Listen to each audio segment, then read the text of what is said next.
ಸಾವಿನಲ್ಲೂ ಕರ್ತವ್ಯ ಮೆರೆದಂತಹ ಕೆಎಸ್ಆರ್ಟಿಸಿ ಚಾಲಕ ಹೃದಯಾಘಾತವಾದರೂ ಕೂಡ ಬಸ್ ನಿಲ್ಲಿಸಿ ಪ್ರಯಾಣಿಕರ ರಕ್ಷಣೆ ಮಾಡಿದ್ದಾರೆ.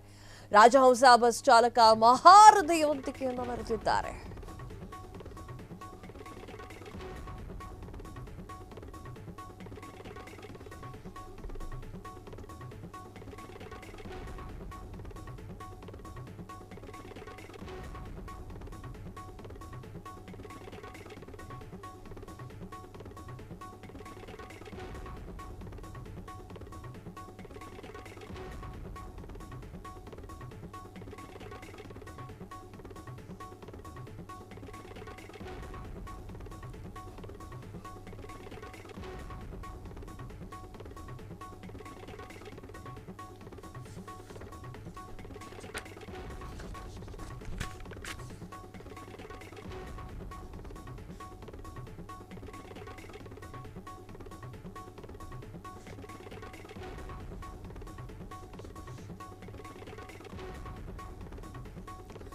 ಸಾವಿನಲ್ಲೂ ಕರ್ತವ್ಯವನ್ನ ಮೆರೆದಂತಹ ಕೆಎಸ್ಆರ್ಟಿಸಿ ಚಾಲಕ ಹೃದಯಾಘಾತವಾದರೂ ಕೂಡ ಬಸ್ಸನ್ನ ನಿಲ್ಲಿಸಿ ಪ್ರಯಾಣಿಕರನ್ನ ರಕ್ಷಣೆ ಮಾಡಿದ್ದಾನೆ.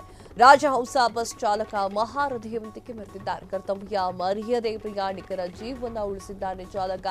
ಉತ್ತರ ಕರ್ನಾಟಕದ ಮೂಲದ ರಾಜೀವ್ ಬಿರಾದಾರ್ ಸಾವನ್ನಪ್ಪಿದ್ದಾರೆ. ಬೆಂಗಳೂರಿನಿಂದ ಹರಿಹರಕ್ಕೆ ಹೋಗುತ್ತಿದ್ದಂತಹ ರಾಜಹಂಸ ಬಸ್ ಅದು ನೆಲಮಂಗಲದ ಜಾಸ್ ಟೋಲ್ ಬಳಿ ರಾಜೀವ್ಗೆ ಎದೆ ನೋವು ಕಾಣಿಸಿಕೊಂಡಿದೆ. ತಕ್ಷಣವೇ ಬಸ್ಸನ್ನ ಹೆದ್ದಾರಿಯ ಒಂದು ಬದಿಯಲ್ಲಿ ನಿಲ್ಲಿಸಿ ರಾಜೀವ್ ನಿಂತ್ಕೊಂಡಿದ್ದಾರೆ. ಇದರಿಂದ ತಪ್ಪಿತು ಒಂದು ದೊಡ್ಡ ಅಪಘಾತ. ಪ್ರಯಾಣಿಕರು ಬಚಾವಾಗಿದ್ದಾರೆ. ಸೂಕ್ತ ಸಮಯಕ್ಕೆ ಸೂಕ್ತ ಚಿಕಿತ್ಸೆ ಸಿಗದೆ ರಾಜೀವ್ ಬಿರಾದಾರ್ ಸಾವನ್ನಪ್ಪಿರುವಂತಹ ಘಟನೆ. ಪ್ರಯಾಣಿಕರ ಪ್ರಾಣವನ್ನ ಉಳಿಸಿದಂತಹ ಚಾಲಕರಿಗೆ ಕಂಬನಿ ಮಿಡಿದಂತಹ ಜನ. ಜೀವ ಪ್ರಾಣ ಯಾವಾಗ ಬೇಕಾದ್ರೂ ಹೋಗ್ಬೋದ್ರಿ. ಯಾವಾಗ ಯಾರ ಪ್ರಾಣ ಹೋಗುತ್ತೆ ಅಂತ ಗೊತ್ತಾಗೋದಿಲ್ಲ. ಹಾಗೆ ಹೃದಯಾಘಾತದ ಒಂದು ಸಂಖ್ಯೆಯೂ ಕೂಡ ಜಾಸ್ತಿ ಆಗ್ತಾ ಇದೆ. ಅದಕ್ಕೆ ಯಾರ ಮೇಲೂ ಕೂಡ ದ್ವೇಷವನ್ನ ಸಾಧಿಸ್ಲಿಕ್ಕೆ ಹೋಗ್ಬೇಡಿ.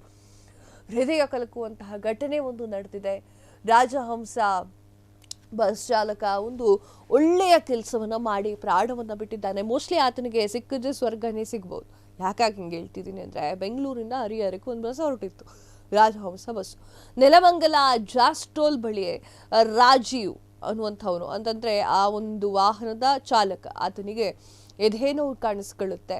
ರಾಜೀವ್ ಬಿರಾದಾರ್ ಅಂತ ಎದೆ ನೋವು ಕಾಣಿಸ್ಕೊಂಡಾಗ ಆತ ತನ್ನ ಕರ್ತವ್ಯವನ್ನ ಮರ್ತಿಲ್ಲ ನೋಡಿ. ಆತ ಏನ್ ಮಾಡ್ತಾನೆ ಅಂತಂದ್ರೆ, ಜಸ್ಟ್ ಹೋಗಿ ಆ ಒಂದು ಗಾಡಿನ ಸೈಡಿಗೆ ನಿಲ್ಲಿಸ್ತಾನೆ. ಹೋಗೋದು ಎದೆ ನೋವು ಬರ್ತಾ ಇರೋದು ಅವನಿಗೆ. ಎಲ್ಲರನ್ನೂ ಕರ್ಕೊಂಡು ಹೋಗ್ಬೇಕು ಅಂತ ಏನಿಲ್ವಲ್ಲ, ಮೇಲ್ಗಡೆ ಸೀಟ್ ಇದೆ ಅಂತ ಹೇಳಿ ಆ ಒಂದು ಕಾರಣಕ್ಕೆ ಆತ ಹೋಗಿ ಸೈಡ್ಗೆ ಹಾಕ್ತಾನೆ. ಸೈಡ್ಗೆ ಹಾಕಿರೋದಕ್ಕೆ ಹಿಂದೆ ಕೂತವ್ರದ್ದೆಲ್ಲ ಪ್ರಾಣವೂ ಕೂಡ ಉಳಿಯುತ್ತೆ.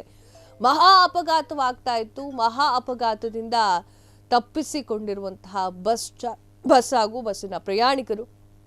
ಚಾಲಕಂಗೆ ಸರಿಯಾದ ಸಮಯದಲ್ಲಿ ಚಿಕಿತ್ಸೆ ಸಿಗದೆ ಆತ ಪ್ರಾಣ ಕಳೆದುಕೊಂಡಿದ್ದಾನೆ. ಕ್ಷಣ ಕ್ಷಣದ ಸುದ್ದಿಗಳಿಗಾಗಿ ಫ್ರೀಡಂ ಟಿವಿ ಸಬ್ಸ್ಕ್ರೈಬ್ ಮಾಡಿ, ಲೈಕ್ ಮಾಡಿ ಹಾಗೂ ಫಾಲೋ ಮಾಡಿ. ಹೊಸ ಸುದ್ದಿಗಳ ನೋಟಿಫಿಕೇಶನ್ಗಾಗಿ ಬೆಲ್ ಐಕಾನ್ ಮೇಲೆ ಕ್ಲಿಕ್ ಮಾಡಿ.